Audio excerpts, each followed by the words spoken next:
have you guys seen any real impacts from that increased fishing, higher fish mortality, variances in, where fish are in a system? Like, do you see them kind of push up or down through a system that might be easemented versus non-easemented?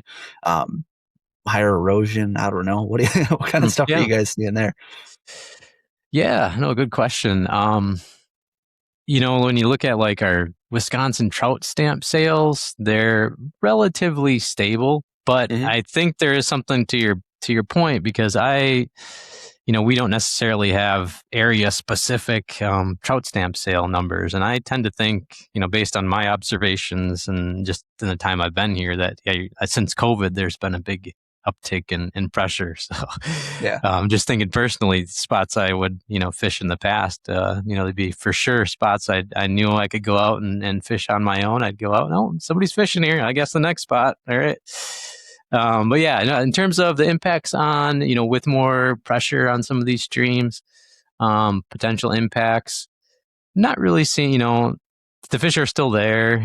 We're not seeing, declines in fish numbers or anything from our trend surveys, that where we survey annually our most popular streams. Um, if anything, trout densities have increased on some streams or remained stable on others. Um, yeah, so I mean, maybe one thing that might, this is just kind of speculating, but catchability may be affected as, you Hmm. have more anglers having, just based on my personal angling experience, the areas where you've got a lot of pressure, those fish seem to be smarter, so Yep. they, although they're still there, man, they can be really difficult to catch, especially when they're getting fished every day.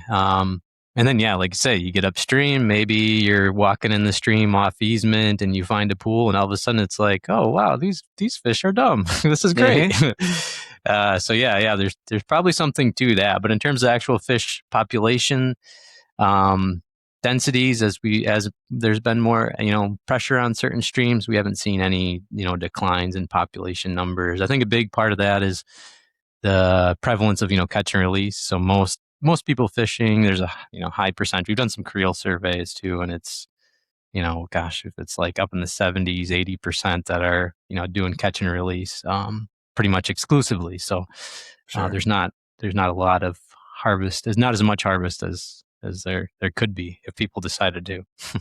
Yeah, definitely. Well, I mean, on Yeah. that note, too, this will be the first year that we open the harvest season a month earlier on Mm. April 1st, right?